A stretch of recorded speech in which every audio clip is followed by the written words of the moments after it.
not dismayed, for I am thy God.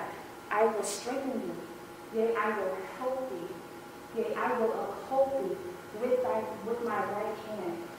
Now unto him that is able to do exceedingly abundantly above all that we ask or think, according to the power that worketh in us.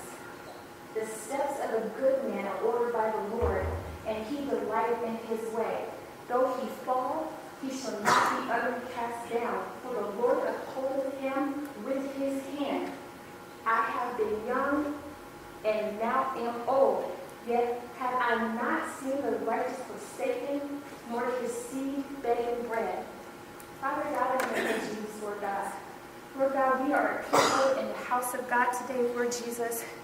We are assembled in this house, Father God. You have called us to be here at this present time, Lord God. Lord God, we thank you for the house of God, for the sanctuary, where we come to learn, Father God, where we come to abide by your principles, Father God, where we come to seek your face, Father God, and where we come to get instructions because you have work for us to do, Father God. You have work for us to do outside of the house of God. There are souls that we have to reach, Father God. There is ministry that we have to do, whether it be through our voices, whether it be through business, wherever it is, Father God, in the hospitals, Father God, Lord Jesus, in the schools with our peers. Lord God, we have a work to do, Father God. But Lord, we have a mustard seed of faith within us. And Lord, we ask you to grow it, Father God. There are people in this house, Lord God, who have plans upon plans. Plans they have been bringing to you, Father God, in prayer for years, Father God. They had to walk in properties, Lord Jesus, God, believing you, Father God, past their circumstances. They've been obedient to the word of God, Lord Jesus. Father God, give them the instructions, Father God. Let them know when they are to move, Lord Jesus, God.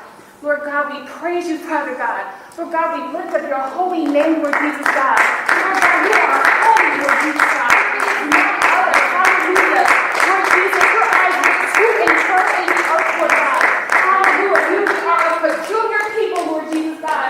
But Lord, we have to make our moves in you, Lord Jesus, God. We shall not be afraid. The word of God on Sunday was to fear not, Father God. I rebuke the spirit of fear. It is of power and of love and of sound mind. Hallelujah. There can be no fear, Father God. Obedience requires no fear, Lord Jesus, God. We have to be obedient. What is it that you have for Ani to do, Lord Jesus, God? What is it that you have for Vicky to do, Father God? Lord Jesus, what is it that Virus, who is still beautiful in the art, there is more for her to do? What is Jackson supposed to do, Father God? What is church not going to be just a second word to all the kids here, Father God? What do you have to do for Tina, Lord Jesus? Hallelujah, Lord God. We are here to lift up your name, Lord Jesus, God.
purpose for us. What is it that is standing in your way? Are you in your own way, saying, hallelujah? Are you in your own way? As the word is in front of you, all you have to do is go through. Hallelujah. This is a time of prayer and reflection and giving God his just due and honoring God and opening up the door. Lord God, we thank you for Ariel as she ministers to the people of God on Sunday. That girl said, if you don't know the praise of God, you don't have a husband to talk. And I know for sure, Lord, that you are not husband on sexual to me. Hallelujah. You said nothing from greater. We have the people of God in divine and joyous love, Father God, as we hold it down here. Lord Jesus, God, but say, we are not left out. We are not left out. We are a peculiar people. We are the salt of the earth. Hallelujah, Lord Jesus, God. Whatever kind of hellions or demons you fight on your job, I rebuke them in the name of Jesus. The blood covering over all of you. In the name of Jesus. Hallelujah. Lord God, give people the strength to stand. Lord God, give people the strength to stand and to be obedient, Father God. Hallelujah.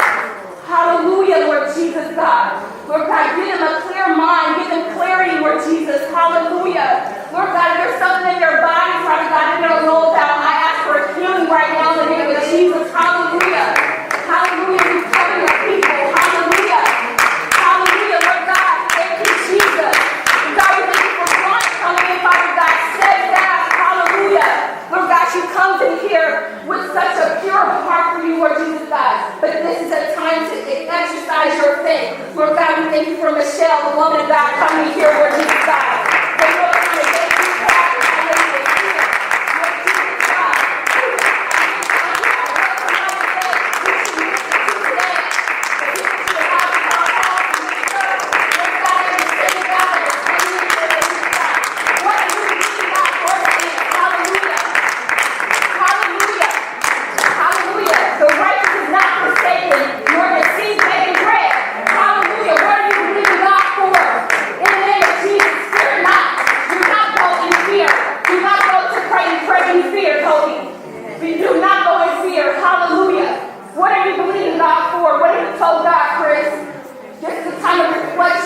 No more in the second row. The row is prayer. Hallelujah. Hallelujah. We don't know who's on the second row. It has been spoken. Hallelujah, God. We just worship you.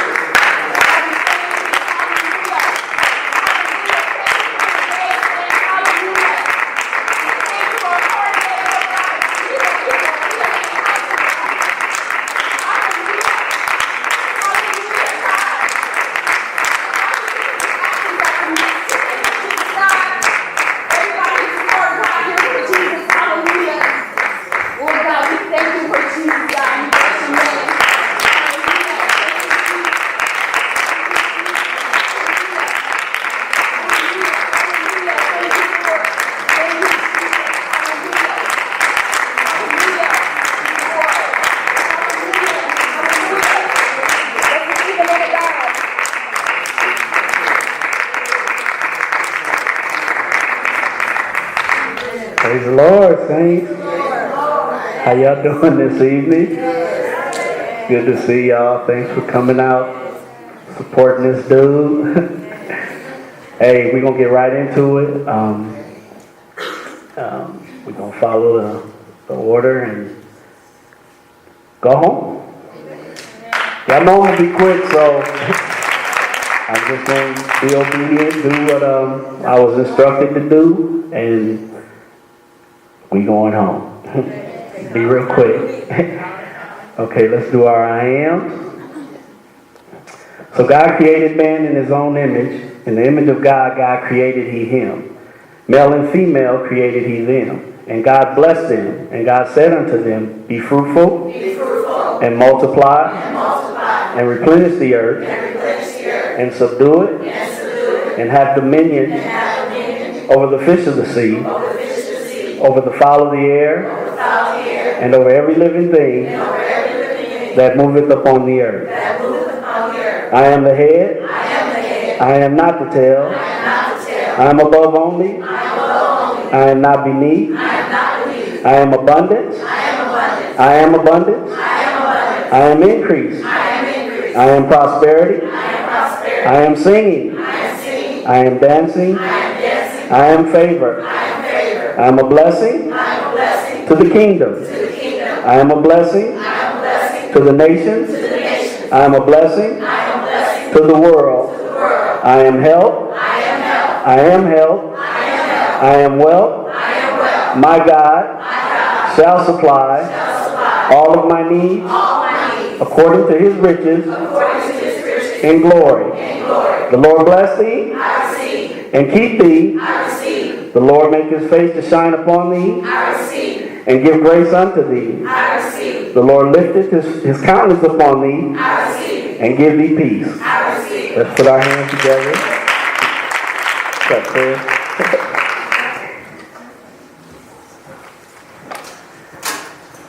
Wow, y'all, come on, man, Bishop.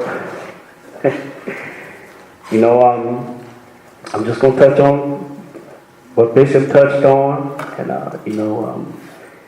he told me to speak to the young married couples about, my experiences, some of my experiences, mine and Lisa's experiences, being married. So that's what I'm going to do. I'm going to go to the scriptures that he went to and a couple that I want to pull up myself. But first I wanted to take a minute or a second, to honor all the single brothers and sisters. You know what I mean? I know that this is marriage class, but you guys are rock stars, man. That y'all sit here and y'all in your singleness and wait and your faithfulness. I want y'all to know that I honor that. I think that's the bomb. And I really think y'all rock stars for doing that, man. So, I haven't been single for a long time, so I can't judge single people. I can't judge how single people feel. I stay out of that lane because, I don't know what it's like to be single. I know what it's like, to be single, but I haven't been single in years, so I can't speak from that perspective. I can only mostly speak on the perspective of being married because I've been married for so long, and it's been a blessing, but it's been challenging. Of course, y'all that are married know that. So what I want to do first is go to the scripture that Bishop went to in Isaiah 43. And I'm going to be like KT when you have it, say amen. If you don't have it, what do you say? Still looking. That's a KT Power Clutch classic. Anybody want to read it? No, that's okay. I'll read it. I got it here. I can read it. Yep. Everybody ready? Everybody got it? I'm sorry. Isaiah 43:1. But now thus saith the Lord that created thee, O Jacob, and he that formed thee, O Israel, fear not, for I have redeemed thee. I have called thee by thy name, thou art mine. Bishop talked to us Sunday about overcoming fear, and man, this doing this right here is one of my areas of fear. So right now I'm overcoming fear because man, I hate doing this, but I'm gonna be obedient. You know what I mean? I'm gonna be obedient. I'm not gonna operate in fear. I'm just gonna do what I was instructed to do. It talks about how God, how God told us to not be fearful because we're His. A lot of times I get, you know what I mean? I carry a lot of fear in some areas, you know what I mean? So those kind of messages really bless me because it's like, dude, what are you're hearing this stuff week in, week out, year in, year out. Don't you believe it? I'm talking to myself. It's like, dude, come on, It's the outside thing, man. The outside is easy. We got that mastered, at least me. The inside things. I still wrestle with a lot of different things. you know, and he gave us the Hebrew word was altera, fear not, you know. So operate in that, or try to operate in that, and try to work on those things that I'm fearful of, you know, and just grow in it, you know what I mean. So like I said, Bishop asked me to speak to the young couples. It's not many here, but that's okay. The ones that are here, those are the ones I'm going to speak to in regards to some of the things, a lot of the things that Lisa and I have gone through, being married, before we was married. I wanted to read this vow, the traditional marriage vow, and kind of touch on it a little bit. And it says, I wrote it, I copied it, because when we get married and we say those vows, it's just kind of like you go through the motions, you say the words because you're being instructed to say them, but we don't really, and I can't say it for everybody because I don't know, I can speak for myself. You know, you don't really focus on the vow aspect of it. You just quote it because you're nervous and you know what I mean? So all your nerves are hitting on firing on red, and it's like, okay, I'm going to say this because this is what I'm supposed to say. But then we really don't think about what we're saying. And I'm speaking from a man's perspective because I can't speak from a woman's perspective because I'm not a woman. So I wanted to read that, man, and just kind of expound on it a little bit. It says, and I know it's not verbatim probably the way that Bishop quotes it. His is a little deeper. But this is just the traditional marriage vows. And it says, I, Keith, take you, Lisa, to be my wife, to have to hold from this day forward, for better, for worse, for richer, for poorer, in sickness and in health, to love and cherish till death us do part. According to God's holy law, in the presence of God, I make this vow. And man, when you look back on that, when I look back on it, I'm like, wow, this is some really serious stuff. It's a really serious vow. You think about, okay, I'm making this vow to spend the rest of my life with this woman. Can I really, or have I really been adhering to these vows? You know what I mean? As a husband, you know, like I said before, you know, a lot of times the ladies and the women, y'all get it pretty good, and we don't get to skate away because Bishop comes at us too, and rightfully so. But a lot of times we do get it easy. You know what I mean? And my thing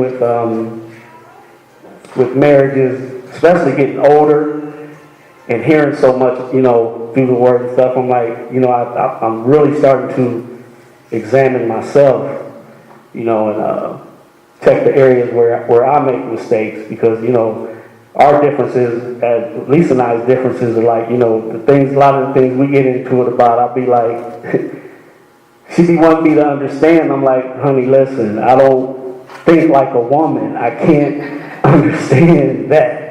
You know, I don't, because our perspectives are different. You know what I mean? And once she sees things one way, I see things another way sometimes. That really, you know, it causes us to bump heads, you know, in a discussion that we're having where we can't come to a resolve because she wants me to see it her way and I want her to see it my way. And eventually I'll just like kind of shut down and be like, okay, you can just keep talking. And then when I do that, that makes her even madder because it's like, okay, I need you to engage in this conversation. And then she'll start pulling stuff out just to try to get me into the conversation. And I'll be like, boy, okay, till death do us part, according to God's holy law. You know, it's so challenging, man. But, you know, I have to look at myself and I say, okay, you know, I could walk away mad, or we can, you know, And we do that, even though we've been married for so long, man, we still have our problems. And we, like I said, the outside, it's easy to pretend like, and we don't pretend as if we don't have problems, because everybody knows that every married couple does have problems, but we know how to deal with them publicly, you know what I mean? But it doesn't take away the fact that we still deal with them, and we still have to deal with them with each other. And woo, that's when it's challenging. But it's all good, it's really been a blessing. I look back over the years, and it just seems like it just kind of blew past, even though it's, 30 years seems like a long time, but man, it's amazing how fast the time went. And I look at my kids, and now I'm a grandfather. I'm a dad that has raised sons. You know what I mean? It's like, man, these dudes walk around big old crusty beards, and it's like, these are my sons, dude.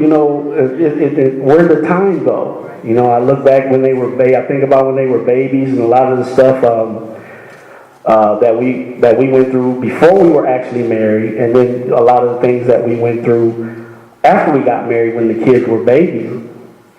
And none of that stuff, a lot of the things that we went through, like, I wrote some of those things down, because they were challenging. To think back on those things, man, it's like, man, we actually went through that. But even through a lot of those things that we went through, even though we suffered in a lot of areas financially, we was dealing with different stuff, growing to learn each other, or learning and growing together, and having our differences and stuff.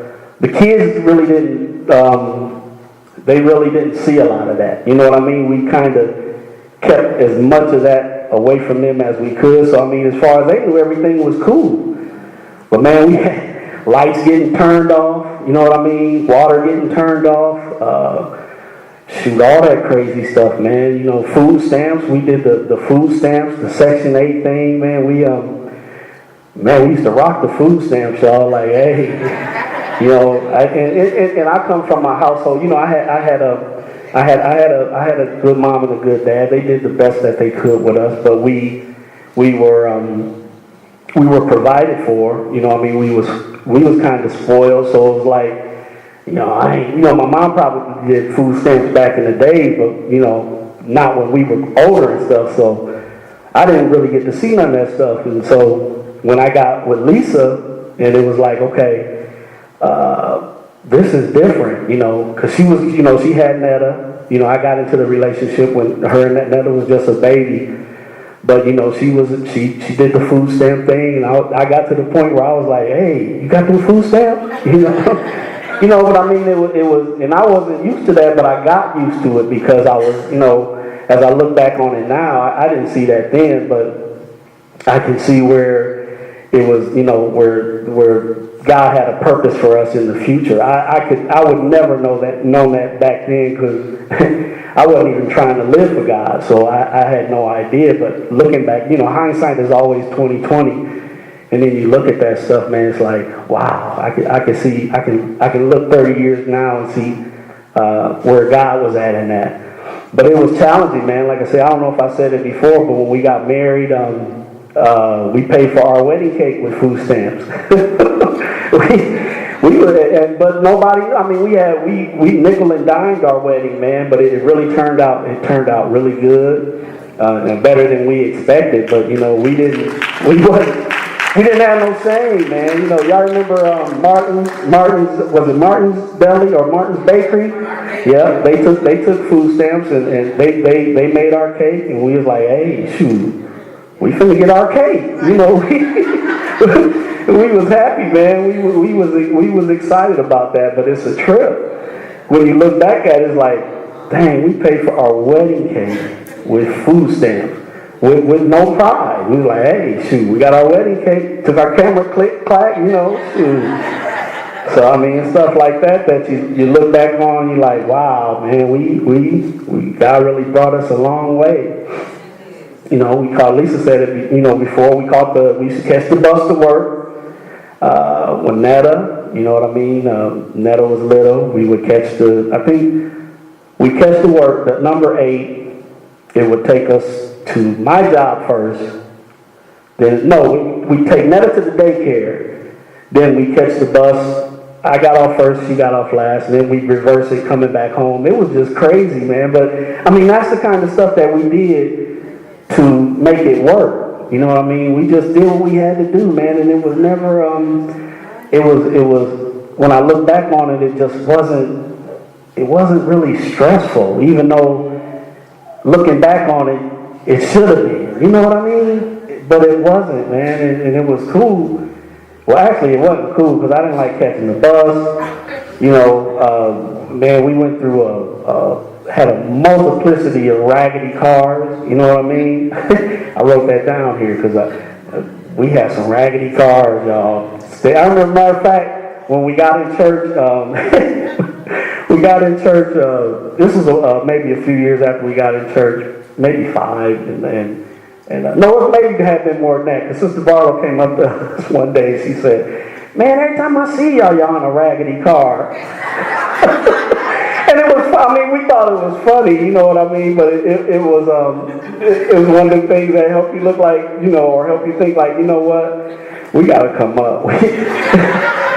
But we didn't, you know, we just did what we had to do, man. I mean, we had some. Now, and I'll say this too. Before I got with Lisa, I was the baby in my family, so I was a little spoiled. I had some nice whips, man. I had a 98, a big old long 4-door 98, little bitty dude in a 4-door 98. It was clean, y'all. Had the girl on the front with the wings. That was so stupid though.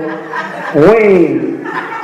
But it was clean, you know what I mean? I had a Ford LTD. I had that all pimped out with the rims on it. I had a girl on the front end of that too with the wings. I thought I was doing something, wasn't doing nothing. But then to go from that, you know, to get in a relationship and go from that to, okay, now I'm in a ready-made family, you know. Somebody had said, as a youth, because I didn't know no better, and I might have said this before too, I might have said last time we talked, I ain't never getting married, I ain't never having no kids. Now that was the mind of a maybe a 17, 18-year-old. You know, that's what I thought. Man, I was wrong. And then you look back on you like, man, what was why did I even say that? Because I was young and I was stupid, you know, I didn't know. You know, but God, this is all the kind of the processes of God giving me and making me a man of understanding at 54. It's just the processes, man, the different transitions we've been through and are still going through. You know, the latter is better than the former, but the former, you look back at it and you're like, man, you reflect and you be like, wow, it had to be God that got us through that stuff. You know, we had a Subaru, the Subaru didn't have no air, no heat. The wipers, I think, was broke. I had to get out, pull one to make them kind of activate. So in the wintertime, we'd leave church and be cold outside. We didn't have no heat. We had to roll the window down so that, just crazy stuff, y'all. You know what I mean? But we just didn't we just didn't put a whole bunch of, thought into the fact. It was just like, this is what we got to do to get it done. You know what I mean? We just, hey, this is us, man. Let's make it work. And we did that, you know. Like I said too, it's crazy that Lisa works at a gas company because, man, we spent a lot of times in the dark. Get the candles, babe, get the candles, you know what I mean? Light the candles, you know what I mean? We got it figured out. We wouldn't spend long periods of time, but it was times we'd be like, we didn't pay the bill. Honey, you didn't pay the bill? Well, it wasn't honey then. What did I call her back then? Boo? Babe, I think I called her back then. It didn't become honey till after some years. You know, honey was old people stuff, you know? And now it's honey because we're old people. But, you know, back then it was like, you know, did you pay the bill? I thought I did. And we get in the house, we click, click, click, click, click, click. No lights. Be like, well, go get the candles. You know where the flashlight is? I'll just have to take care of it Tuesday, and it'd be Sunday. You know? But I mean, that's just the reality of it. You know, we just had to make it work, man, and we did. You know what I mean? And we struggled, man. But boy, it was like I said earlier, the kids never really knew. You know what I mean? Because they was all, you know, babies pretty much. So we just kind of played it off. They didn't know what was happening. And then by the time they started knowing what was happening, you know, that's when we hurried up and got the bill paid. Because, you know, kids be running their mouths and be like, oh. You know, I think about how my mom and dad, and I think I mentioned this before too, when we got married, they was against it, man. You know, it's like, so I know a lot of things that you guys, some of y'all that have went through that, man. We went through it, and then for your parents to say that, you know, I give them 3 months, you know, and my family got all that mouth, man. It was just like, I couldn't believe that they said that, and I didn't find out till later on, years later, that they said that. And Lisa told me that I don't know who told her that, but somebody in my family told her that my parents said that, and it really broke my heart, because it was like, dude, really? You know, you really feel that way?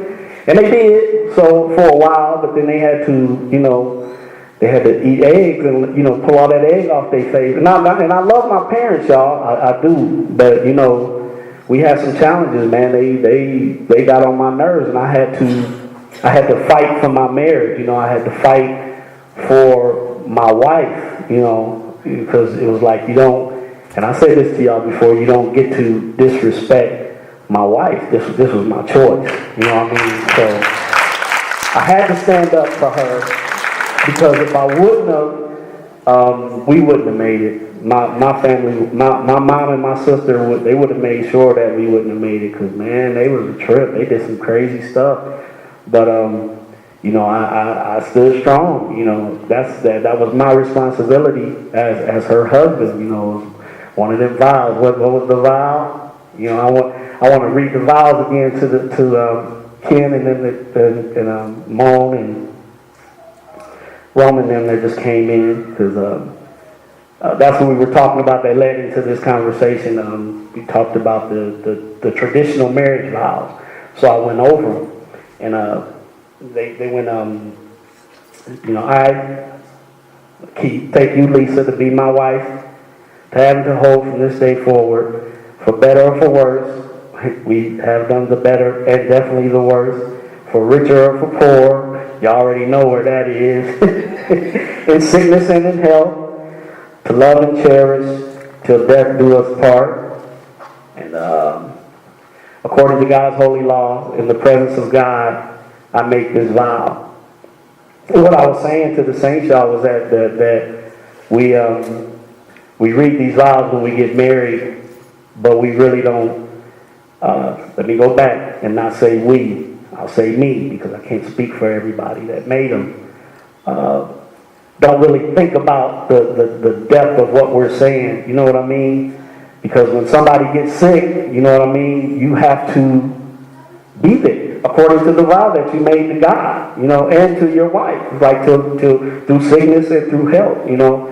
And you know, we've been through our sick, you know, especially more so with our parents, but with me, when I had my hip replaced, I had my left hip at I think I was like maybe 47, and I got diagnosed with severe hip arthritis. Come on, at 47, 48, I'm like, dude, I'm talking to the doctor, dude, are you serious? He's like, yeah. He said the left hip is a what word did he say? He said the left hip is a candidate for replacement. He said the right hip is on its way there. So I'm like, are you serious, dude? Come on. And that's one of the reasons why I didn't go to Dubai or didn't want to, because that long sitting spell. My left hip has been done. My right hip is not, and it seems to be getting worse. So there's kind of an imbalance in my walk, and the pain and the stiff joints and stuff. Man, that stuff, I couldn't make that trip, because I'm like, that's going to be a miserable trip. But anyway, for me, because of the pain and the stiffness, but the sickness and in health, she was there for me, man. She She pampered me, man. She, I call her my mama wife. And mama wife, because that, women, you guys are such natural nurturers, and when you love your husband and he goes through something like that, y'all just, that nurturing thing just kicks in, man, and she was really there for me, man. So I can say that she fulfilled her vow through that. And the death, through death, we dealt with death in our family, from her family and my family, and she was there for me, I was there for her. But it was challenging, but we did it, you know what I mean? So we look at those vows, man, and we say, when you think about your vows that you make to your spouses, your wife, your husband, and before God, they are they're very serious, because I'm sure y'all have too. You see people that get married and just, I don't want to do this no more, and then they get divorced like it don't mean nothing. You know what I mean? They don't want to put forth the effort and the work that it takes to make a marriage work, and it takes work from both parties, man. I mean, it ain't just on the woman, you know what I mean? It's not just on the man, and it really should be more so on the man, you know what I mean? And that's just how God set it up, you know what I mean? So if our wife is not happy, then how can we be happy? You know what I mean? If you really love your wife, you know what I mean? I know y'all that are in here that are married do, but it's our responsibility again as men to just, be the man and not the tyrant. You know what I mean? I was never a tyrant over Lisa. Of course, she wouldn't let me, but at the same time, it was just, I'm the man. My wife is smarter than me. You know what I mean? My wife, she handles our finances. You know what I mean? Because, wow, she's smarter than me. But I'm still the man. She don't lord over me. Neither would I let her, but she doesn't even try to. It's like we work together. I have my strong areas. She has hers. So I let her stay in her lane. Not let her, but she stays in her lane, I stay in mine. It's just something that we naturally do. And when I hear Bishop say that, it's like, it's cool. It makes you feel like, okay, I got that down. I don't have to feel like I'm not a man because I don't handle my finances. I don't handle them because my wife does. It's not that I can't.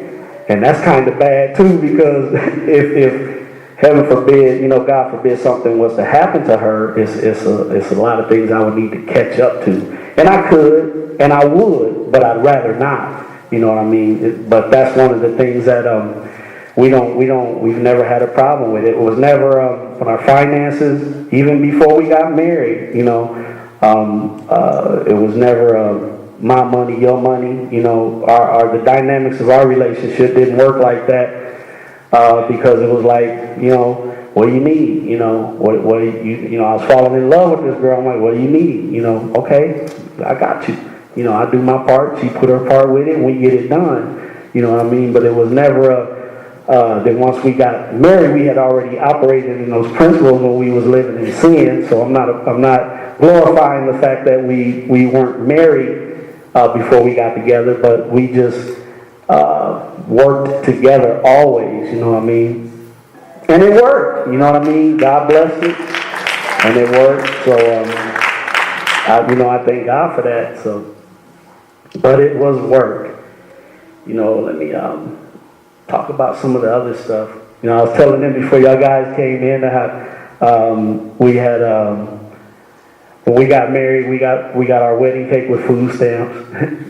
We did the food stamp thing. We did I told the other saints we had raggedy cars. Man, me and Lisa, we had some raggedy cars. I mean, raggedy. I had a Sonny Gerber car that I thought it was a what was that? Grand Prix. 2 different colors, y'all. It had 2 different colors, but it ran good. Parked it at my mother-in-law's crib. Didn't make the payment. They came and got it. Sonny Gerber wasn't no joke. They would come get your stuff, and they came and got it. I'm like, well, how did they even know? I didn't have nothing on paper that they would know that this car would be there? How did they know that that car was there? And they came and got me. But you know, that was just one of the raggedy cars. We had a blue station wagon, Impala station, I think it was Impala Ford. No, it was a station wagon, y'all. Blue. Camry. Was it a Camry? No. It was a what was it? No, it was a Chevy. I can't remember the make, but anyway, it was raggedy and it was blue and it was a station wagon. One of the uncoolest cars ever. But that's what we had to get from A to Z. You know, I mean, from A to B, from this place to that place, and it was just, we just did it, man. Hey, we made it work. You know what I mean? So that was challenging, but we did it. You know, before I got married, before I even got with Lisa, you know, I guess my Saul experience. Before God changed me to Paul, when I was younger, I was younger than y'all, but the crazy stuff, and I don't share this with a lot of people, but it's part of my past, and it happened, so I can't not share it because I did it, and I think sharing it makes me seem a little more human. I smoked cigarettes, y'all. I know I don't look like it, but I did. I smoked weed. I did. I drank like crazy. I did those things, and I ain't happy about it. But it was a part of my life, my youth. I didn't know no better. I did it, and got in a lot of trouble for doing it. You know, but those were some of the things that I did, and you know. I know I probably don't look like I did, but I know some of y'all probably did those things too. It was just a part of growing up. You know what I mean? But I didn't know no better. I did like 10, 11, 12 years in one of the popular drill teams, church drill teams in the city. Did some of my best sinning in a church drill team. Come on, y'all. Some of my best sinning in a church drill team. You know, I mean, but just no conviction, man. But you know that, and that's why this place is so blessed, man. We're so blessed here because as youth, you know what I mean?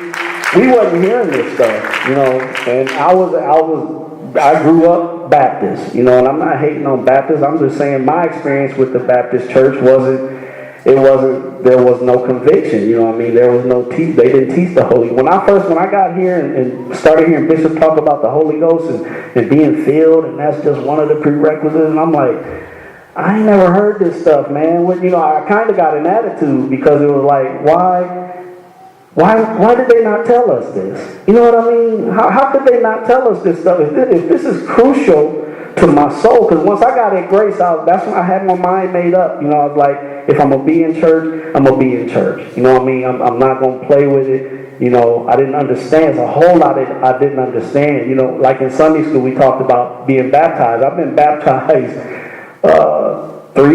maybe three or four times at different churches.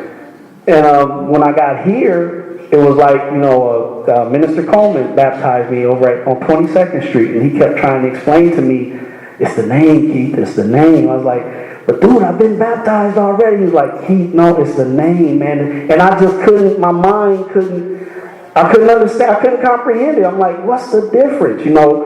And then just coming and listening and hearing, and then God started to reveal that to me, man. It was like, wow, this is some deep stuff, man. I mean, when you really get in here and start listening and hearing, and you be like, you know, first you don't understand, and then God starts opening your understanding. It's like a light just pops on, man. When we first started coming here, it was so new, you know. It was just new, man. It was just like a fresh wind, because it was stuff that you've never heard anybody say, you know. And it was like, I remember when we made the change, we was over at a popular Baptist church, and we was coming here, we was going there, we was coming here, we had all the kids, and then one day we went there, and they kind of gave us the head to toe, because we was running late like we do, and the whole usher thing, man, that stuff is real, because it was an usher that helped us make our decision to leave that church.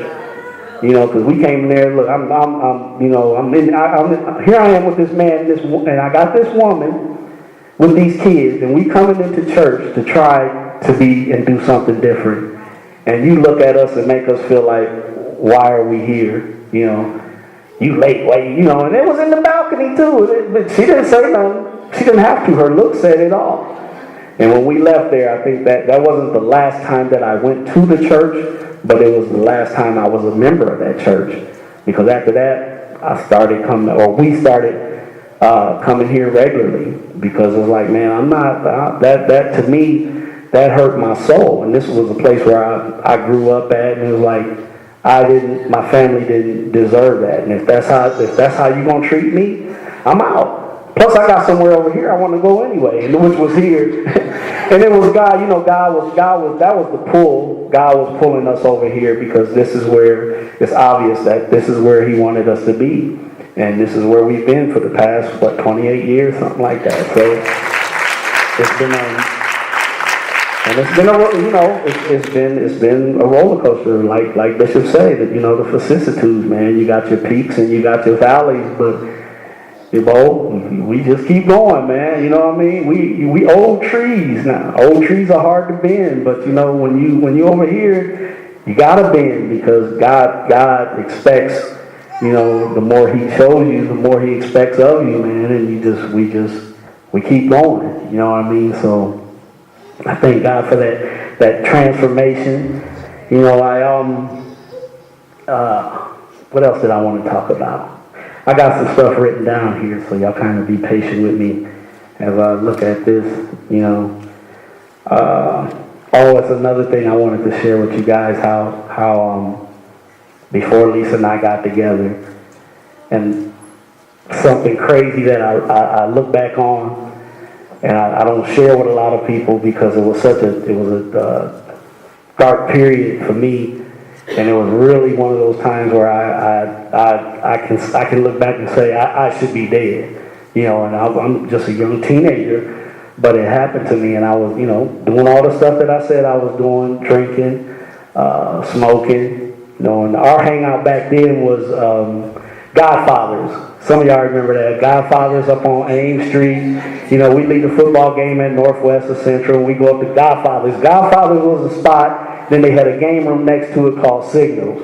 That used to pop. So all the crazy people go up there after the game, all the drinkers, and that was most of our generation. That, you know, and you know, I wasn't a bad kid, y'all. I was a good kid doing a lot of bad stuff. You know what I mean? I had friends that, you know, that influenced me. Some of my best buddies, man, they taught me how to be a bad boy. You know what I mean? Just doing stupid stuff. So we up at Godfathers, and we had guns. Now this was before gangs and all that stuff came to Omaha, but my friend had a gun, and he got me a gun. What I look like with a gun, y'all? But I had one. Stupid. It was a sawed-off double-barrel shotgun. Ain't that crazy? And it gets. But look how crazier. Watch how crazier. This is crazy, Chris. We stupid. Now this shows you how a young, stupid mind and alcohol and weed don't. It's a bad, terrible mix. It's a terrible mix. So we up at Godfathers, fight break out in the bathroom. All my boys, you know, all my boys, drunk, stupid, you know. Thought we was having fun, but we wasn't. We was drunk and stupid, and I could have lost my life that night. So we fight breaks out in the bathroom. They're jumping on such and such. What? We all run in there. Everybody a whole bunch of drunk, stupid people. Even the managers at Godfathers in the bathroom fighting. You know, we all in there fighting, and just stupid. So stupid, drunk, young, dumb Keith runs out to the trunk. Gets the shotgun. Now, mind you, I never put shells in them. My boy had the shells in the bag. Never put shells in them. And that was God. God was looking over. God had to be looking down at me, just shaking his head like, this dude, what is he doing? Because I didn't have a clue, but I was doing it anyway. I wasn't in my right mind. So I go in the trunk like a dummy. I wasn't going to shoot nobody. Wasn't no shells in the gun, y'all. I wasn't going to shoot nobody. You know, high sign and thing. Come on, I went in there, rah, rah, rah, with this gun. And everybody scattered, doing, you know what I mean, what people do when they're reacting to somebody with a gun. And one of the brothers, a brother that worked there, you know, I know him, but I can't remember his name. He whispered in my ear, he said, man, get out of here with that. They just called the police. So as I'm walking out, the police are walking in. Drop it. You know, now, mind you, if they had walked in maybe a second and a half sooner, my back would have been to them. You know, I don't know what I was doing. I can't remember exactly what I was doing or saying, but I had this gun in my hand. Now, if they would have walked in while I was facing these people that I'm facing and turned around with that shotgun, they would have shot me. They would have blew me away. I'd be dead and in hell right now. Dead and in hell right now. And when I look back on that, man, it does something to my mind because I know that was God covering me in my stupidity as a young man. You know, and when I talk, I don't talk about that much because that really, man, that really did something to my spirit, man. You know, even as a young man, I mean, even they took me to jail. And God was even with me then, man. You know, I had a scot-free record. You know, I was young. I went to court. I was up on felony charges. There was a guy, a white kid that went up before the judge before me. Had his mom and dad there clean. You could tell they had money. And he went up before me. I don't know what he did, but the judge gave him like maybe 3 or 4 years or something. And I just knew I took my keys out of my pocket. I was giving them to my mom and dad. Because I knew I was going to jail. I knew I was going to jail. And Martin, the lawyer, y'all know him. He's a big, a well-known lawyer in the city. He was my lawyer. My mom got him to be my lawyer. And he got me off. And when I went up there, the judge, you know, people had wrote letters and stuff, man. And I'm scared to death because I know I'm getting ready to go to jail. And he looked at me and he dropped the charges from a felony to a misdemeanor. And I was honored by, you know, even I think I did praise God a little bit, even though I didn't really know him. I knew of him, but I didn't really know him. But I was so thankful, y'all, because I look back on that and I know that was God saying, you know what, I'm going to spare this dude because I see him later. You know, I see him becoming a man of understanding. You know, I see him when he's in his late 30s up until his 50s, you know, coming after me, coming after his will for my life, you know. So I'm going to let him go and get away with this dumb stuff, but he's going to always be able to look back on it and say, look where I brought you from. And he truly brought me from that, man. And like I said, I don't really share that much because it's just one of them things you don't really want to share with people. You know what I mean? But it happened, you know. But you guys, man, at y'all young age, man, y'all can avoid all that silliness, man, by being here. Y'all getting so much wisdom and knowledge, and you know, just for y'all being here, y'all are a cut above the rest in y'all generation, man. Y'all male and female, all y'all, man. Y'all are the bomb. Y'all, just like I said about the single ladies and men in this church, y'all rock stars, man. Y'all rock stars. Y'all rock stars. Yeah. I want to talk to real quick. You know, I ain't gonna make it be long, y'all. Like I said, I want to talk about some of the qualities of. I want to mention some of the qualities of us men. You know, men are we kind of complex characters when it comes to different things, and some of, you know, and I'm speaking for myself, you know, but I know that these qualities exist in all men. But a lot of the qualities, some of the poor qualities that we share as men and as husbands, You know, speaking for self, of course. Pride, selfishness, blame. Honey, you did that. That's your fault. I didn't do that. Yes, you did, even though it was my fault. Blame. Mean. We can be kind of mean. Moody. Very moody, you know. Impatient. Short-tempered. And then, as time goes on, we get complacent. Complacency, dangerous. You know, and these are poor qualities. You know, we have them, it's in us, it's part of our flesh.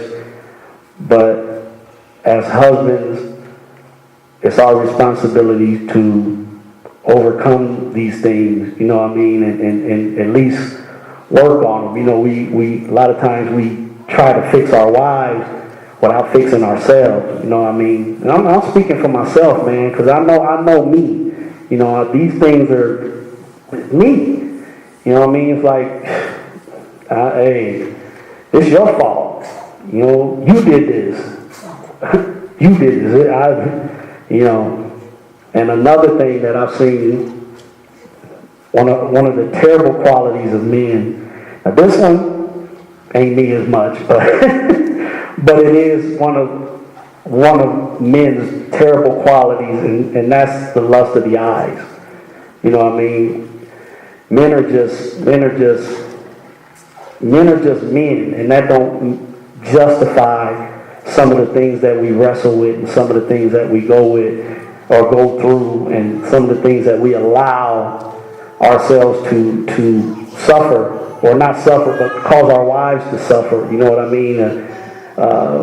We can just be kind of raggedy sometimes when it comes to that stuff, because we're so selfish. We so, you know, want what we want. And then if I've seen a lot of men, and I'm not speaking for myself in this, but I've seen a lot of men in marriages in the church and out of the church, you know what I mean, unfaithful to their wives, and then expect their wives to just accept it and deal with it. Even though they might forgive them, they expect their wives to just not get over it. You know, if you do that to your wife, you know, it puts a stain on your marriage. But if she or your husband, I'm not just saying that, but because women do it too. I've seen it in the church and outside of the church. But I've seen so many marriages in this church in the past fail because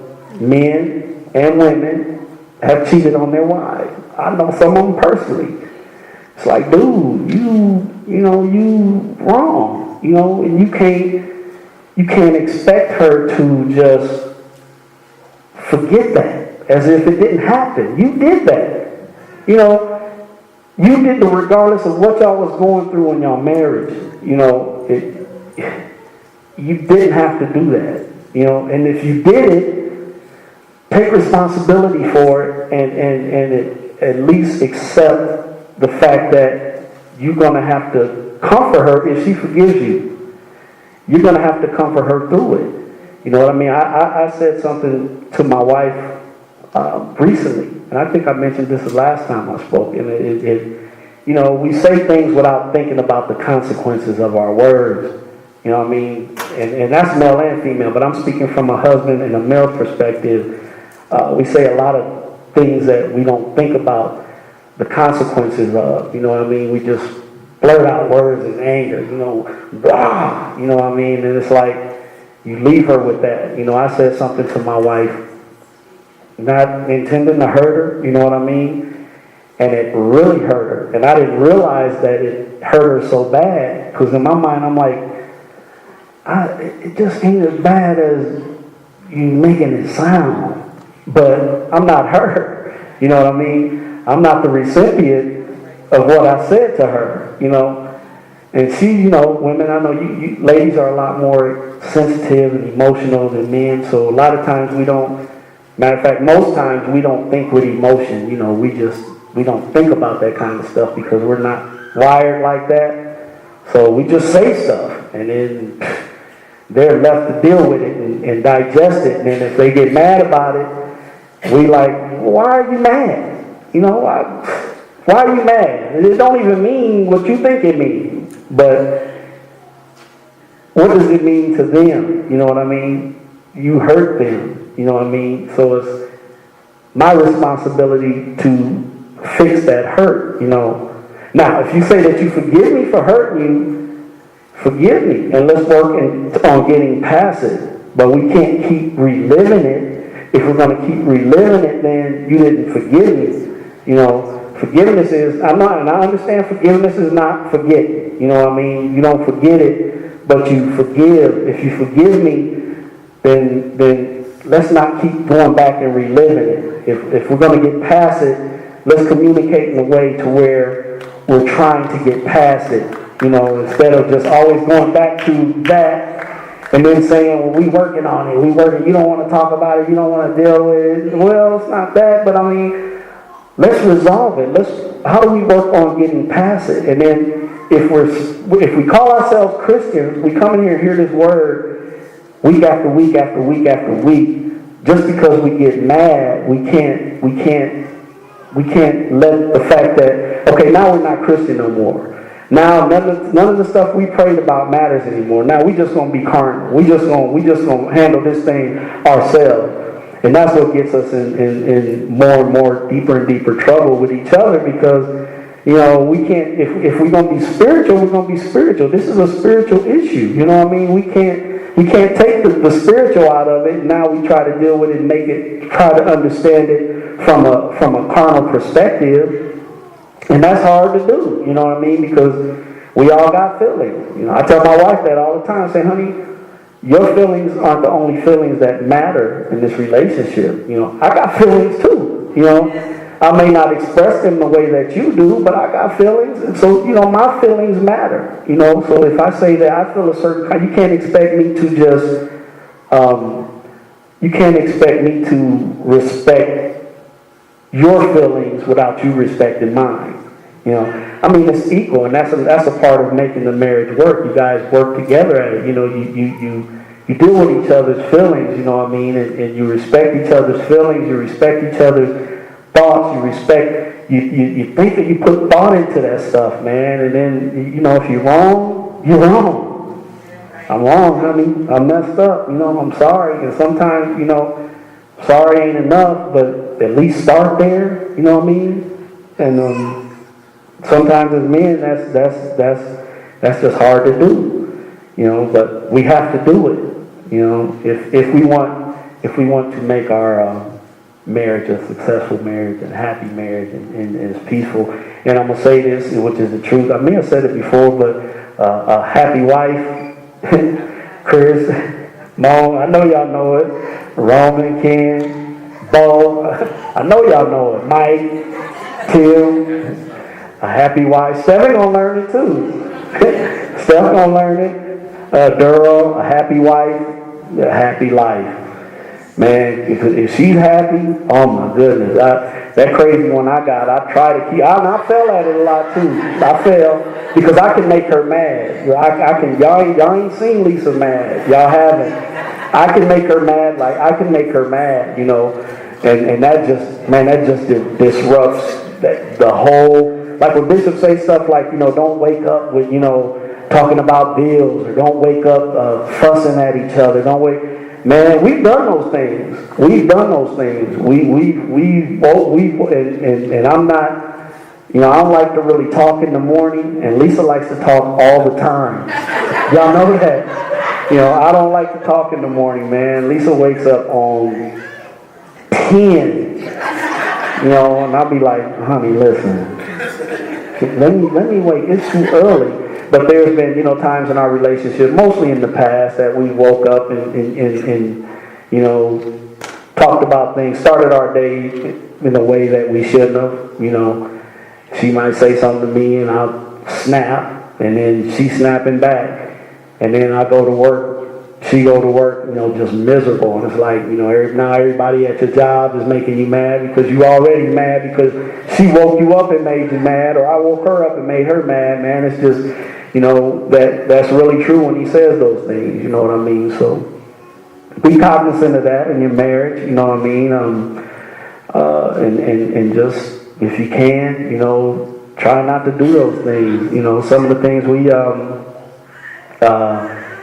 I want to go over to Bishop's, the 5 languages of love that he talked about, quality time, physical touch, you know, acts of service, words of affirmation, gifts, you know, and I even found some more, you know, try something new together. You know, learn your partner's love language. He talked about that in one of his 5 things. Schedule alone time together, which is so important. You know, like you young couples, man, y'all, even though y'all have families now, y'all still in honeymoon phase, man. I mean, it's still fun time. It really is, man. I mean, when me and Lisa had the twin, now come on, y'all. Netta was my ready-made child. She was there when I got there. But to have your seed twins, you know, when they told me that, I was like, oh my God. And what's crazy is, y'all, I wasn't mad. You know what I mean? I was like, well, I made twins. I did that. I was like, hey, you know. But I mean, it was, we had, and all the stuff I went through earlier, y'all, that the things that we did, the problems that we had so much fun raising our kids. You know what I mean? Especially the twins, because it was just, I used to just sit up and watch them, man, because they're fraternal. Ray and Ron are fraternal. Very, very, very different boys. Even now, they're just different. They're very different.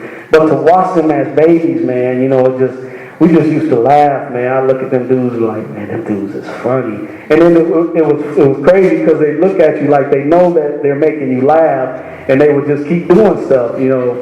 And it was awesome. We had so much fun raising our kids. That's why it's good to see y'all with y'all babies and y'all happy, man, and y'all love on them and stuff, and y'all love on each other. Man, that means something, man. You know, it means something to witness.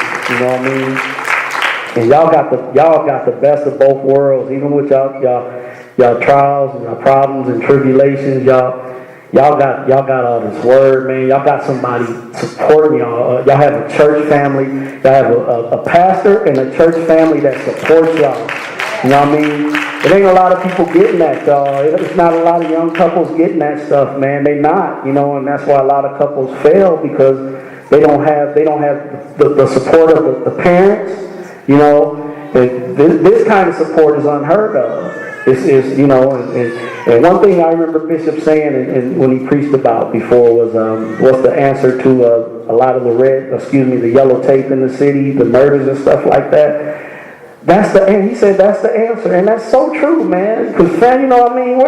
Look where Chris is at. You know, look where Moan is at. Look where Roman is at. Look where Kenny and Trey is. You know what I mean?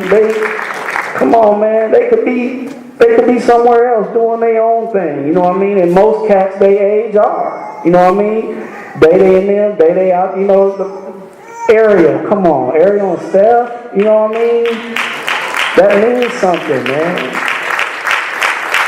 You know, I love my dad. I always say that when I'm getting ready to say something crazy. I do love them. I need to get away from them, you know. But because they don't understand, y'all. People don't understand this church. You know what I mean? They don't understand the progress, man. The things they don't take it as serious as we take it. You know, y'all some bad people over here, man. I mean, when I mean bad, I mean good. Like, man, y'all. And I mean that because it's real. Because this dude, I sit up and listen to this dude talk. You know, because Davion is my blood. You know what I mean? And I know what this church means to him and Lex. You know what I mean? And if you, I don't care who, if his mom says something negative, which she don't. You know what I mean? Which she don't. But I'm saying if, and I'm making this point about my dad. You know. You don't get to say negative stuff about them around me. You know what I mean? You don't get to do that. And I love him. I respect him. But he always comes with that, y'all kids don't know. I said, Dad, listen, man, I'm finna be 55 years old, dude. I ain't no kid. I'm your son, But I ain't no kid, man. I'm a middle-aged man. I'm a grandfather, dude. I done experienced some things, probably more than you. I probably know some things that you don't know. So you don't get to just say just because you're old, oh, y'all. I'm old. I done did this thing before. Man, I can think of a whole bunch of stuff that Chris probably done did better than you. Chris, you know what I mean? So you can't say that just because, and I'm not saying that to diss my dad, y'all, don't get me wrong, but the point that I'm making is we get so much wisdom and knowledge fed to us over here. Even these young kids are doing things that these older people don't even understand. You know what I mean? But they want to down them. They want to down them and say negative things about it because they don't understand, because they're so used to the abnormal. You know, their normal is abnormal. You know what I mean? And they expect us to accept it in a conversation, and I know that y'all stand on y'all's, because I stand on mine too. It's like, no, dude, you wrong, and I'm not gonna argue with you about it. I'm not gonna disrespect you, but I'm gonna say what I'm gonna say, and then I'm gonna bounce out the room. You know, my dad gets mad at me because I spend most of my. It's time for me to get out of there, y'all, and I'm only there because of God. You know what I mean? Because when my mom died, my dad he couldn't do it, y'all. He could not.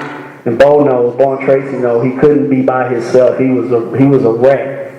And through that whole process, my mom passed, and I said I was the only child in position to really let the place we had, the house we had, go, because we were going to buy it, but at the time we was renting it.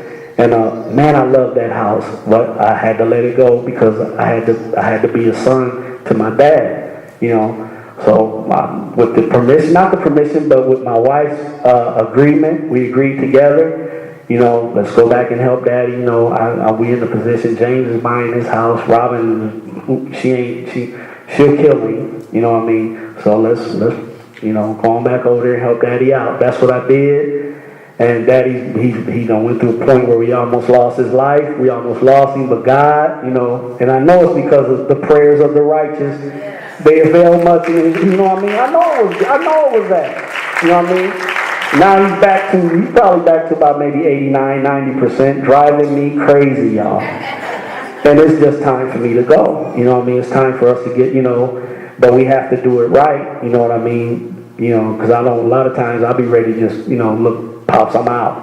You know, but I don't want to do it like that. I want to be decent and in order with it, but, you know, it's time for us to get out. You know, so anyway, back to my point. You don't get to say nothing negative about these kids. You don't get to come to me with nothing negative about these young married couples, because you don't know, dude. You was cheating on my mom. You know what I mean? You come. I know the stuff that y'all been through, dude. So you can't say nothing about these people. These people got my back. Got Day-Day's back, got Lisa's back when y'all didn't have it. You know what I mean? So come on, man. You know, I don't play that stuff, y'all. I tell y'all, I'm the nicest guy in the world, and that's my character. But when it comes to things like that, man, where you know that God has done a work in you, and you know that God has done a work in other people, man, that's a bad point for me, for people outside of that always have something to say about Grace Apostolic. You know what I mean? Like we stupid. You know, they try to make us feel like we're beneath them. We're the church that's beneath them. When really, in actuality, we're so far above them, because they don't even, a lot of them that judge us, they don't even know God, man. They don't practice His principles. They don't try to be married. And if they are married, they don't care about cheating on their wives or their husbands. They don't care. But they laugh at us. They laugh at us, y'all. They don't even realize that we laughing right back at them. And God is laughing at them too. So, hey, it is what it is. And I'm going to get ready to close us out, y'all. I hope I wasn't long. I know I wasn't, because I was trying not to be long. And I thank you guys for coming out. You know, I know, y'all being obedient to Bishop, and I know y'all. I know y'all respect me too. I know that. I'm not saying that just to say that that's the only reason, because I know better than that. You know what I mean? I know y'all heart in regards to who, if somebody's teaching y'all here. I know that, man, because y'all saints, y'all real saints, man. But for me, to y'all, I appreciate y'all. I appreciate y'all coming out. I appreciate y'all support, helping me through this, because y'all know, y'all done heard me talk before. This ain't easy for me. You know what I mean? When Bishop inboxed me that, I seen the inbox pop up, and I was like, oh, come on, Bishop, man. Because I don't, no. I don't want to do this, man. You know what I mean? I don't want to do this, but I'm gonna be obedient, and I'm gonna do it because God said do it. And to close it out, I want to say, to our married couples, because that's who He told me to encourage.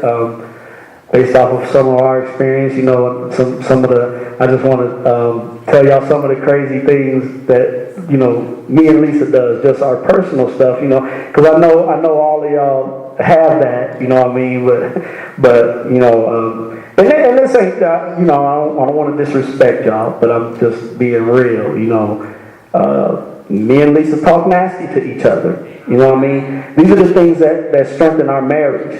We do. I mean, we talk nasty to each other. You know what I mean? Like sometimes if I call her and before I even say anything, she'll be like, "Babe, I'm on speakerphone," because somebody will be there with her. I'm on speakerphone. I'll be like, "Oh, okay." I was about to say something crazy. But that's the stuff that's our stuff, man. You know what I mean? We send each other nasty texts. We do. We do that stuff, man, because those are the things that strengthen our marriage. Look at them. I know they like that, because I know they like that. I'm a Kenny. I'll be seeing some of y'all nastiness, but that's so cool though, man. I mean, it's supposed to be like that. Come on, I mean, if you ain't like that with your wife, come on, man, who you supposed to be like that with? Nobody else but your wife. So I mean, you do that stuff, and it's fun. We do something. My wife is so crazy, y'all. She and this ain't nothing nasty. This is just something crazy that she does. When we if sometimes if I get up first, I'll take a shower, then I'll run her water and stuff. And then if I'm sitting there brushing my teeth, it's a small bathroom. That's why I gotta have my own place. So she does this thing. I'm brushing my teeth. The door to come in is right by the sink. So I'm brushing my teeth. I'm bending over brushing my teeth. And I open the door. So she does this thing where she calls it I'm coming through. So she walks through like because I gotta open the door, step back so she can walk through. So I open the door and she just walks through like she's a queen. She has her head all high, looking all crazy. And I just look at her like she's stupid, like she never looks at me. And then, she walks through as if she's a queen. She's being stupid, of course, but this is just something stupid that she does. And I'm sitting there with toothpaste all on my mouth trying to get her to hurry up so I can get back to the sink. And she just walked through, pranced through like she's a queen. I said, "Honey, what you doing?" "I'm coming through." And she does this every time she comes in if I'm in there. So sometimes to break that up, when she do that, before she walk in, I'll just shut the light off. Because she knows that annoys me. She knows that annoys me, so she does it just to annoy me. So I'm like, okay, I don't feel like this more, so I'll turn the light off. And she gets mad, y'all. How you gonna get mad because you're doing something stupid and I don't want to see you do something stupid? But that's the kind of stuff we do, man. We cuddle. We cuddle a lot, sometimes we share meals, sometimes we don't, y'all know that. But we keep it fun, y'all. We have a lot of fun. We have our issues, but we have fun, what I mean? Y'all have fun. You know what I mean? Y'all still in honeymoon stage, really, man. Even though y'all got families now, have fun. I love to see y'all have fun. You know what I mean? And I love to see it. It keeps us. A lot of times, you would think that it's the older couples that inspire that's supposed to inspire the younger couples, but a lot of times y'all inspire us, and we are supposed to inspire y'all. We are, and And a lot of the older couples that are in here, man, the couples that have been married for a while, that still do their thing, and, you know, still come in here strong, and still, man, give yourselves a hand, because y'all deserve that honor too, man. You know what I mean? You know, a lot of this, you know, a lot of the word comes towards the new couples, man, and it should. Y'all are a blessing, man. Y'all special, but y'all special too. Tim, Michelle, Mike Stark, Tracy Bow, you know, girl, Keisha, y'all special too. So with that being said,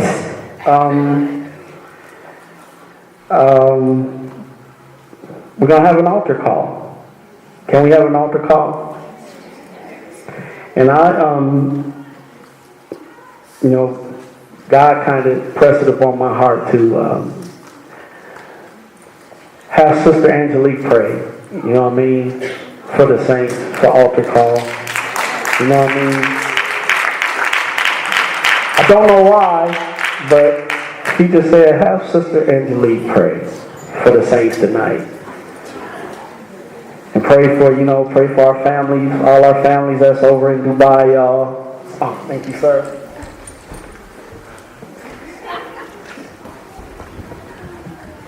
And we're going to take an offering, and we're going to dismiss. But y'all come on up. Oh, okay. Okay.